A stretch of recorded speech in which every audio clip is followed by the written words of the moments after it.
Vladimir Putin has lost his 56th colonel to the war in Ukraine with a strike by a newly supplied U.S. medium-range HIMARS missile. Paratrooper Commander Colonel Andrei Vasilyev, 49, was killed in an attack on Friday night. His death is one of the first from the new 43-mile range weapon sent to Ukraine by President Joe Biden.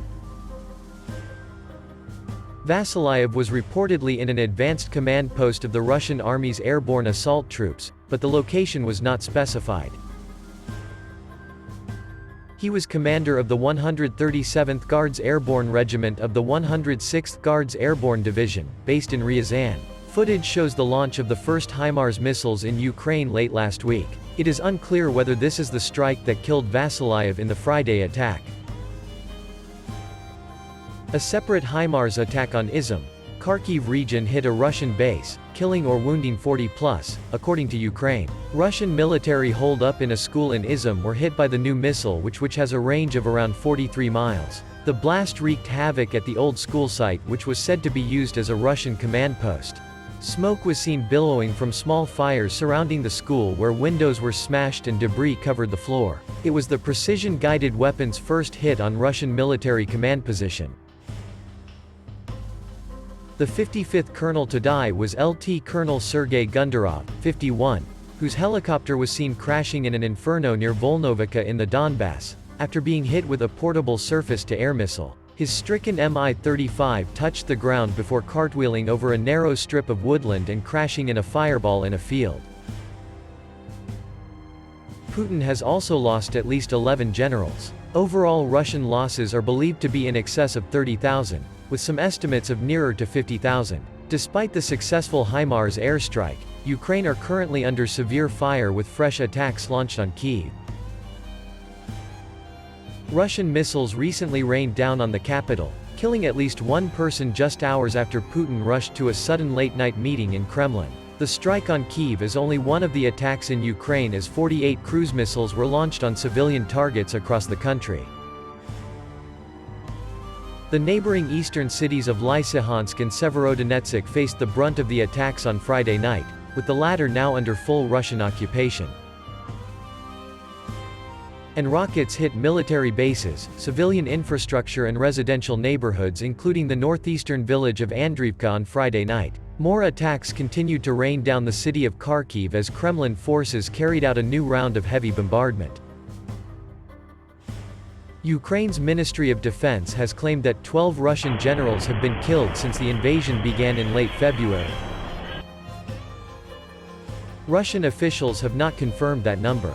U.S. officials, who last week pushed back on a New York Times report that said the U.S. provided Ukraine intelligence that helped it target and kill Russian generals and other senior officers, also have not confirmed the number of Russian generals killed. Though, as reported by Ukraine, that kind of loss is quite extraordinary, ABC News contributor and retired Colonel Steve Ganyard said. Maybe you'd have to go back to World War II to have that sort of proportion of senior officers being killed on the front lines, Ganyard said. Such a high number of casualties at that level suggests several things. One being a lack of confidence among Russian military leaders in their troops, according to Ganyard. It suggests that the generals need to be at the front lines to ensure that their troops are conducting the battle plan in the way that they want, he said. But that also suggests a lack of confidence in their troops if they need to be that far forward with that many senior folks. That demonstrates Russia's seriousness about its campaign but is also an indication of how weak the Russian military has turned out to be in that they need that much senior leadership that far forward, Ganyard said. Russian generals also may be especially vulnerable due to the structure of Russia's military, experts say. Unlike the U.S. military, Russia does not empower its non-commissioned and junior officers with the authority to make decisions on their own, said Mick Mulroy, a former Deputy Assistant Secretary of Defense for the Middle East and an ABC News contributor. They do not delegate authority. So, they are out giving orders directly to their forces, Mulroy said. The lack of delegation is another reason the Russian military is performing so poorly.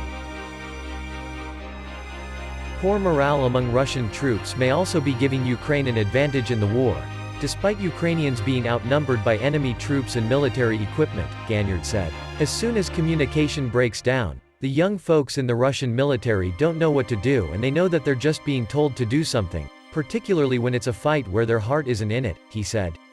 That is an advantage that Ukraine has proven to be decisive on the battlefield thus far. Russian troops have also been shown to be vulnerable to electronic eavesdropping while on the ground in Ukraine, Ganyard said. One of the many failures of the Russian military in this war is that it has shown how little they have invested in command and control capabilities, he said. The Russians aren't even using encryption, so it means that anybody, if they find the frequency, are able to listen in. There are very credible reports of Russian troops even confiscating phones from Ukrainian citizens and using those for command and control operations, Ganyard said. So obviously, the Ukrainians can tap into their own phone lines if they can figure out who's doing it, he said. Russian soldiers have also been tracked in real time through geolocation of social media posts, Ganyard said. The modern age has introduced lots of benefits, but in the case of the military, it actually becomes dangerous because most of the apps that people are running are not encrypted and they're passing real-time data of where people are, he said. Tracking Russian troops could lead Ukrainian forces to command posts, and likely top military leadership. If you shell and you take out a command post, you're probably going to take out quite a bit of senior leadership, Ganyard said. Amid the claims of Russia's military leadership losses, it is unclear what the Ukrainian military has similarly suffered. The Ukrainians have been very good at controlling the narrative on social media and on media in general, Ganyard said. We're getting anecdotal reporting back-channel that the Ukrainians are paying a price, too. And with a smaller military, the Ukrainians can pay a price less than the Russians can, he added. The Ukrainians are hurting, Ganyard said. This is not something where the Ukrainians are not taking any losses, while the Russians are. If you enjoyed this video, please don't forget to hit the like and subscribe button so you can be alerted to our next episode. We'll see you again soon on Warzone.